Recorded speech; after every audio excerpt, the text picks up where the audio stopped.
भारत माता की जय। भारत माता की जय। वीर वणक्कम वीर वणक्कम वीर वणक्कम वीर वणक्कम वीर वणक्कम वीर वणक्कम वीर वणक्कम वीर वणक्कम वीर वणक्कम वीर वणक्कम वीर वणक्कम वीर वणक्कम மாவீர சுந்தரலிங்கனாருக்கு வீர வணக்கம் மாவீர சுந்தரலிங்கனாருக்கு வீர வணக்கம் சுந்தரலிங்கனாருக்கு வீர வணக்கம் மாவீர சுந்தரலிங்கனாருக்கு வீர வணக்கம் மாவீர சுந்தரலிங்கனாருக்கு வீர வணக்கம் மாவீர சுந்தரலிங்கனாருக்கு வீர வணக்கம் மாதா की जय। இங்க வாங்க வாங்க रमेश नंदकुमार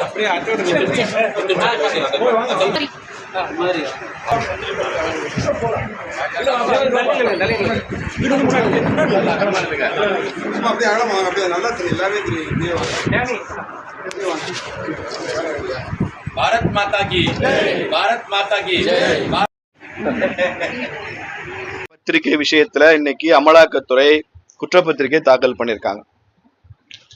அது என்ன விஷயம்னா ரொம்ப சுருக்கமான ஒரு வரலாறு. 1937 ஆரம்பிக்கப்பட்ட பத்திரிகை தான் நேஷனல் ஹெரால்டு. ஏஜேஎல்ங்கிற நிறுவனம் ஆரம்பித்தவர் ஜவஹர்லால் நேரு. நாளடைவில் அந்த ஏஜேஎல் நிறுவனத்திற்கு ஒரு 5000 பங்குதாரர்கள் சுதந்திர போராட்ட வீரர்களை வைத்து ஆரம்பிக்கப்பட்ட அந்த ஏஜேஎல் நிறுவனத்துக்கு 2000 கோடி ரூபாய்க்கான அசட்ஸ் சொத்து மதிப்பு நாடு முழுக்க உருவாச்சு. அந்த அளவுக்கு பத்திரிகை அலுவலகங்கள், ஷாப்பிங் காம்ப்ளெக்ஸு, வேற வேற கட்டிடங்கள் என்று அதுக்கு பெரிய அசட் உருவாச்சு. இந்த நேஷனல் ஹெரால்டு பத்திரிகை தொடர்ந்து நட்டமடைந்து கொண்டே வந்ததுனால அப்பப்போது காங்கிரஸ் கட்சியிடமிருந்து கடன் வாங்கி தான் நடத்தினாங்க. அந்த கடன் தொகை 90 கோடியே 25 லட்சம் ரூபா அளவுக்கு இருந்தது.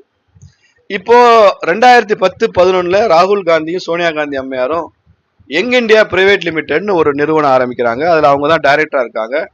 அந்த நிறுவனத்தை காங்கிரஸ் கட்சி எங்களுக்கு நேஷனல் ஹெரால்டு தர வேண்டிய அந்த பணத்தை வசூலித்து தரும் ஏஜென்சியாக நியமிக்கிறாங்க.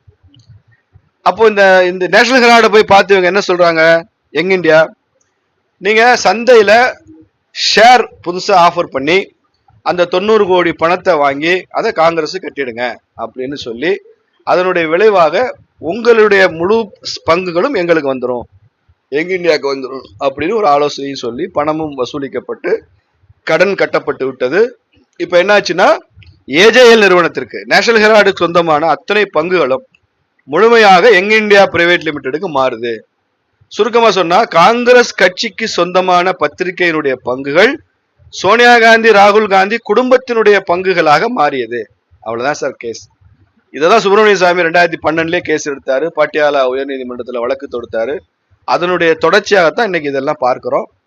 இதுல ஈடியில் அவங்க பதில் சொல்லி ஆகணும். இது ரொம்ப ஸ்ட்ராங் சார்ஜ் ஷீட்டு, அவ்வளவு சுலபமா தப்பிக்க முடியாது. நிறைய பணம் கைமாறி இருக்கு. அதற்கெல்லாம் அவர்கள் பதில் சொல்லி வரணும். இது ஈடியை பயன்படுத்துறாங்க, சிபிஐ தப்பா பயன்படுத்துறாங்க, மோடி எங்களை பழி வாங்குறாருன்னு அந்த வழக்கமான பல்லவி பாடாம மக்களுக்கும் நீதிமன்றத்திற்கும் காங்கிரஸ் கட்சி தாங்கள் நேர்மையானவர்கள் என்பதை நிரூபித்து வெளிவர வேண்டும் என்று கேட்டுக்கொள்கிறேன்.